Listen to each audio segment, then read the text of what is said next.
కూడా మా AP bureau chief Ramarao కూడా మనతో పాటు లైవ్ లో జాయిన్ అయ్యారు. అసలు అక్కడ రియాక్షన్ ఏంటి? సో ఈ మనం ఇప్పటి వరకు చూస్తాం అటు కేంద్ర మంత్రులు కావచ్చు, ముఖ్యమంత్రి చంద్రబాబు నాయుడు గారు ఇలా రియాక్ట్ అవుతూ వస్తున్నారు. అసలు పబ్లిక్ లో ఈ ప్రకటన తర్వాత ఆంధ్రప్రదేశ్ ప్రజలలో ఎలాంటి స్పందన కనిపిస్తోంది? శ్రీహరి, విశాఖ ఉక్కు ఆంధ్రుల హక్కు అనే ఒక నినాదంతో విశాఖ ఉక్కు ఫ్యాక్టరీకి సంబంధించి ఉద్యమం ప్రారంభమైంది. అనేక మంది ఆత్మార్పణం చేసుకున్నారు. వారందరి ప్రాణత్యాగంతో ఏర్పాటైన విశాఖ ఉక్కు ఫ్యాక్టరీని డిజిన్వెస్ట్మెంట్ చేస్తున్నారు అనగానే చాలామంది కూడా తీవ్ర ఆవేదన చెందారు. ఆంధ్రప్రదేశ్ చరిత్రలో ఇటీవల కాలంలో సుదీర్ఘంగా జరిగిన ఉద్యమాలు రెండు. ఒకటి రాజధాని అమరావతి కోసం భూములు ఇచ్చిన రైతులు చేసిన ఉద్యమం ఒకటైతే, రెండోది విశాఖ ఉక్కును కాపాడుకోవాలి అని చెప్పి విశాఖ స్టీల్ ప్లాంట్కి సంబంధించిన కార్మికులు అన్ని రాజకీయ పక్షాలతో కలిపి చేసిన ఉద్యమం రెండోది. ఇందులో ఈ రెండు కళలు కూడా కూటమి ప్రభుత్వం అధికారంలోకి రావడంతో ఈ రెండు ఉద్యమాలు కూడా సఫలీకృతం అయ్యాయని చెప్పవచ్చు. రాజధాని అమరావతికి రాష్ట్ర ప్రభుత్వం చేసిన కృషి కారణంగా, ఎన్డీఏ కూటమి ప్రభుత్వం కేంద్రానికి చేసిన విజ్ఞప్తి కారణంగా ప్రపంచ బ్యాంకు 15,000 కోట్ల రూపాయలు, అదేవిధంగా జర్మనీకి సంబంధించిన KfW కానీ, లేకపోతే కేంద్ర ప్రభుత్వ రంగ సంస్థ హడ్కో కానీ మరో 16,000 కోట్ల రూపాయలు, మొత్తం 31,000 కోట్ల రూపాయలతో రాజధాని పునర్నిర్మాణం ప్రారంభమైంది.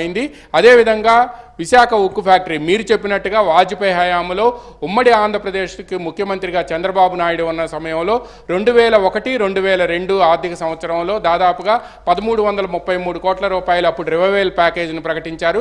అప్పట్లో అయితే విశాఖ ఉక్కుని BIFIRకి రిఫైర్ చేయాలి అని చెప్పి కూడా నిర్ణయించిన క్రమంలోనే చంద్రబాబు నాయుడు జోక్యం చేసుకొని అప్పుడు ప్రధాని వాజ్పేయితో మాట్లాడి 1,333 కోట్ల రూపాయలు ఇప్పించింతో రివైవల్ ప్యాకేజీని ప్రకటించిన నేపథ్యంలో అప్పట్లో విశాఖ ఉక్కు మళ్ళీ తిరిగి పునర్జీవం పోసుకుంది. మళ్ళీ డిజిన్వెస్ట్మెంట్, కేంద్ర ప్రభుత్వం డిజిన్వెస్ట్మెంట్ ప్రాసెస్కి ప్రారంభమైన నేపథ్యంలో విశాఖ ఉక్కును కూడా డిజిన్వెస్ట్మెంట్ చేస్తాము అని, పెట్టుబడుల ఉపసంహరణ చేస్తామని చెప్పిన వెంటనే కూడా మళ్ళీ విశాఖ ఉక్కు కార్మికులు రోడ్డెక్కారు, నిరంతర పోరాటం చేశారు. అనేక మంది విశాఖ ఉక్కు కార్మికులు తమ ఉద్యోగాలు పోతాయి, తమ జీవనాధారం కోల్పోతాము, అందువల్ల విశాఖ ఉక్కు ఆంధ్రప్రదేశ్ ప్రజల సెంటిమెంట్కి సంబంధించిన అంశం కాబట్టి విశాఖ ఉక్కుకు రివైవల్ ప్యాకేజ్ ఇవ్వాలి అని చెప్పి కూడా నినదించారు. ఈ నేపథ్యంలోనే కూటమిలో ఉన్న ప్రధాన పక్షాలైన తెలుగుదేశం, జనసేన, బీజేపీ 3 పక్షాలు కూడా తాము అధికారంలోకి వస్తే విశాఖ ఉక్కుని మళ్ళా పునర్జీవం పోస్తామని చెప్పారు. ఆ హామీ మేరకే ఈరోజు 11,444 కోట్ల రూపాయలను కేంద్ర ప్రభుత్వం ప్యాకేజీని ప్రకటించింది. ఆంధ్రప్రదేశ్లో ఉండే అన్ని రాజకీయ పక్షాలు కూడా ఈ ప్యాకేజీని స్వాగతిస్తున్నాయి. అయితే దీనికి సంబంధించి మాత్రం సెల్ఫ్ సస్టైనబిలిటీ రావాలి విశాఖ ఉక్కుకి అని ముఖ్యమంత్రి చంద్రబాబు నాయుడు చెప్తున్నారు. దీనికోసం క్యాప్టివ్ మైన్స్ కానీ, లేకపోతే నేషనల్ మినరల్ డెవలప్మెంట్ కార్పొరేషన్ నుంచి ఐరన్ ఓర్ని ఇవ్వటం ద్వారా కూడా ఈ విశాఖ ఉక్కుని భవిష్యత్తులో కూడా కొనసాగించాల్సిన అవసరం ఉంది. ఇందులో 20,000 ఎకరాల భూములు కూడా ఉన్నాయి.